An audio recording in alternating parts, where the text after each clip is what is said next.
There is a particular shade of silk that looks like liquid gold under ballroom lights. I know, because I was wearing it the night my husband's family finally showed their true colors to everyone. The party for Robert and Eleanor Hawthorne's 40th anniversary was the social event of the season, a monument to their wealth and influence. And I, Chloe Hawthorne, was about to become the sacrificial lamb at their altar of appearances. I was 32, a forensic accountant by trade. I'd spent my career tracing hidden assets and uncovering financial truths everyone else wanted to stay buried. I'd sacrificed the chaotic, passionate independence of my 20s for what I thought was love, molding myself to fit into David's polished, preordained world. The toast was the trigger.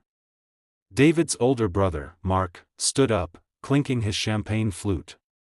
To Mom and Dad, he boomed.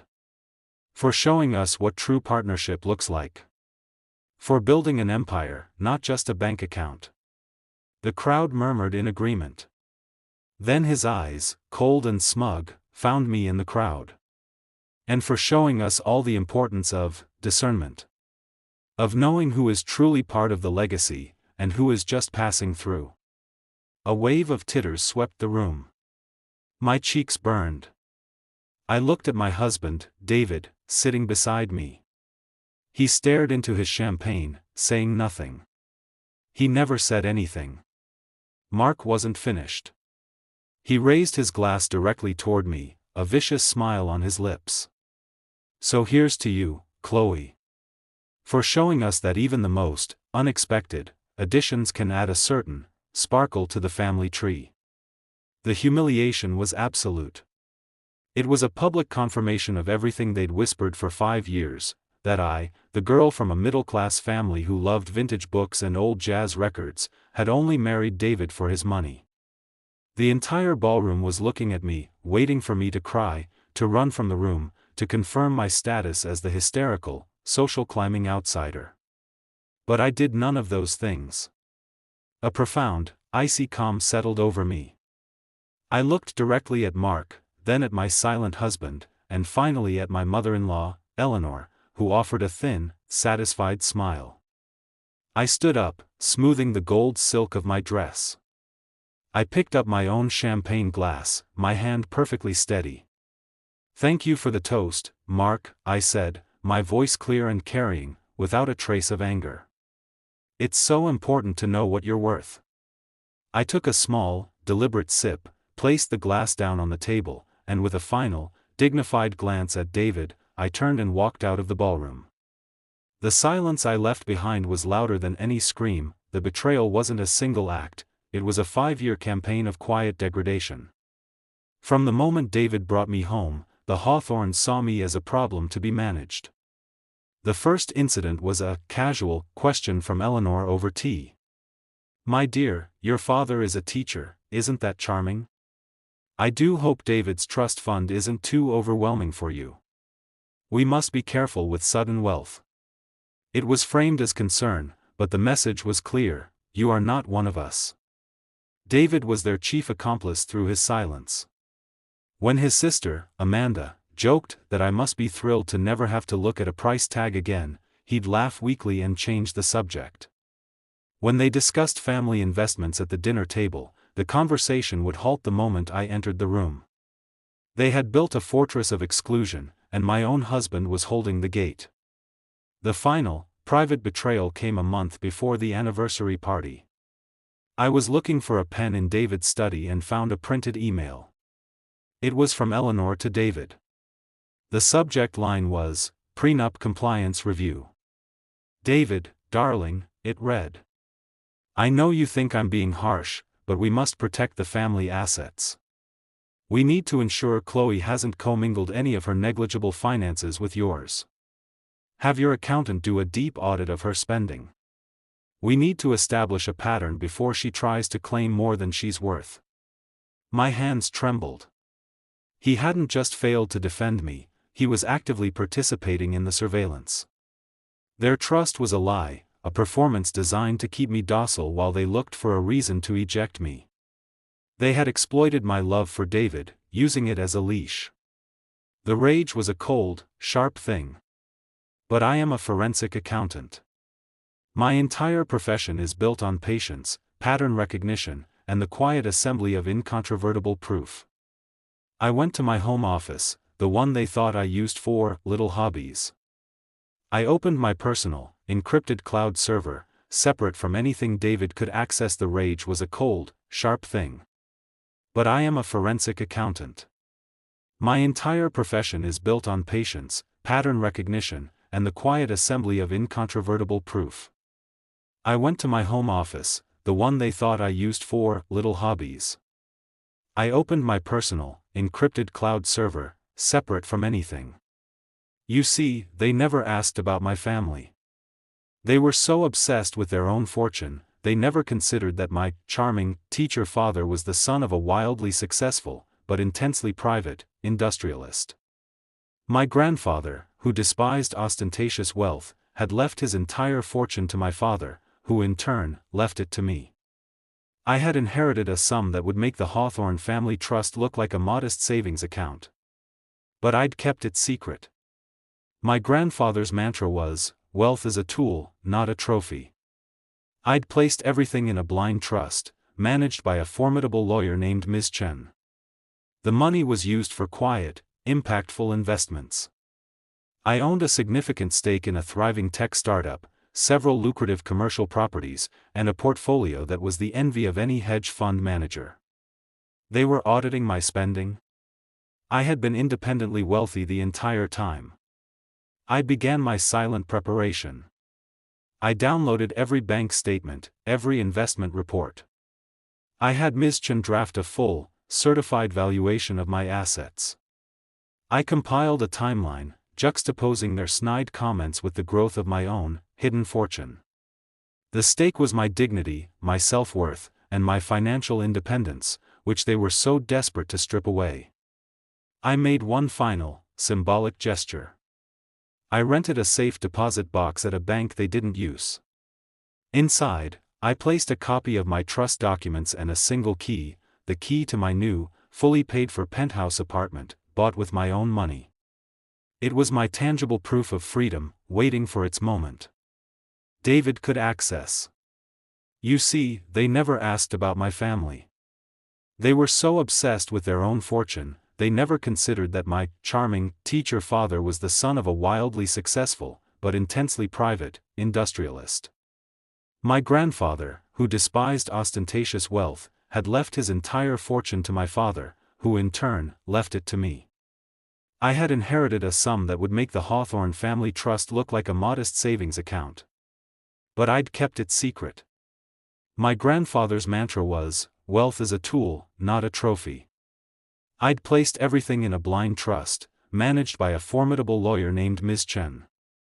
The money was used for quiet, impactful investments. I owned a significant stake in a thriving tech startup, several lucrative commercial properties, and a portfolio that was the envy of any hedge fund manager. They were auditing my spending. I had been independently wealthy the entire time. I began my silent preparation. I downloaded every bank statement, every investment report. I had Ms. Chen draft a full, certified valuation of my assets. I compiled a timeline, juxtaposing their snide comments with the growth of my own, hidden fortune. The stake was my dignity, my self-worth, and my financial independence, which they were so desperate to strip away. I made one final, symbolic gesture. I rented a safe deposit box at a bank they didn't use. Inside, I placed a copy of my trust documents and a single key, the key to my new, fully paid-for penthouse apartment, bought with my own money. It was my tangible proof of freedom, waiting for its moment. The day after the anniversary party, I didn't pack a bag. I didn't scream. I went to my lawyer's office. "Ms. Chen," I said, my voice calm and steady. "It's time. Please file the dissolution papers. And I want a full, formal financial disclosure process." I then handed her a thick manila envelope. "And I want this delivered by courier to David, Eleanor, and Robert Hawthorne today." Inside was not a ranting letter. It was a single, printed page. At the top, it read, Statement of Sole and Separate Property. Below was a list. It included the tech startup, the commercial properties, the investment portfolio. Next to each was a value. The total at the bottom was a number so large it was almost comical. There was no explanation. No, I told you so. Just the cold, hard numbers. It was a quiet, power-shifting move that stripped them of their only weapon against me. They could no longer call me a gold digger. The truth was, financially, David had been the one marrying up. They just hadn't known it. David found me at our home that evening, the paper clutched in his hand. His face was a mess of confusion and panic. "Chloe, what is this? Is this some kind of joke?" "It's no joke, David. It's my financial disclosure. As you can see, I have no claim on your family's money. And you have no claim on mine." He cycled through the emotions rapidly. First, anger. "You lied to me. For 5 years. You had all this and you said nothing." "I didn't lie. You never asked," I replied calmly. "You and your family were so busy assuming I was a beggar at your feast, you never wondered if I owned the restaurant." Then, manipulation. "Chloe, please. We can fix this. We can be a team now. Think of what we could build together with this." "There is no we, David. You stood by while your family eviscerated me. A real partner would have defended me. You were just a silent partner in their contempt." Finally, the begging. He sank into a chair, his voice breaking. "I'm sorry. I was wrong. I was weak. Don't leave. I love you." "You love the idea of me you had in your head," I said, my voice soft but firm. "The grateful, uncomplicated wife who needed you. You don't love a woman with her own empire. That's too threatening." The realization dawned on him then, the horrifying understanding that I had been financially and morally superior to him all along. His family's wealth was his entire identity, and I had just revealed it to be a paltry trinket next to my own self-made fortune. His downfall was the shattering of his own ego. The news ripped through their social circle. Amanda, David's sister, called me, her voice shrill. "How could you do this to him? To our family?" "I didn't do anything to you," I said calmly. "You did it to yourselves. You judged a book by its cover, and now you're horrified to find out it was a first edition all along." I had a heart-to-heart with the one decent person in the family, David's younger cousin, Liam. "Why did you stay silent for so long, Chloe?" he asked. "Because I wanted to see if David would ever choose me," I explained, a sad smile on my face. I was giving him every chance to be the man I hoped he was. His silence during that toast was the final answer I needed. Eleanor, in a desperate attempt to salvage their reputation, tried to tell friends that I was a deceptive fortune hunter, who had hidden my assets to entrap David. But the story was too absurd. No one believed that a woman with my level of wealth would need to trap a man like David. Her justification only made her look more avaricious and foolish. The collapse was social and personal. The Hawthorne name, once synonymous with old money and respectability, became a laughingstock. They were the family who had alienated a woman whose personal wealth dwarfed their own because of their own snobbery. David's reputation was shattered. He was seen as weak, foolish, and ultimately, left by a woman who was his financial superior. The divorce was swift. With the ironclad prenup they had insisted upon, and my complete financial independence, I walked away with what was mine, leaving him with what was his. The poetic justice was perfect. The very weapon they had used to belittle me, their obsession with money, became the instrument of their humiliation.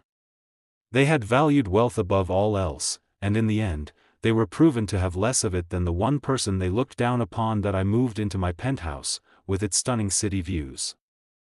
I filled it with my vintage books and played my jazz records as loud as I wanted. I took control of my trust fully, becoming more active in my investments. I started a foundation to fund financial literacy programs for young women, teaching them that their worth is inherent, not derivative. The success was fulfilling, but the peace, the glorious, unassailable peace of being truly seen for who I am, was everything. They said I married for money. They were wrong. I married for love. And when I realized that love was a currency they couldn't understand, I closed my account and took my assets elsewhere. The richest revenge isn't wealth, it's a life lived entirely on your own terms. Thank you for watching. If you've ever been underestimated, I'd love to hear your story in the comments. For more tales of quiet strength and ultimate vindication, don't forget to subscribe.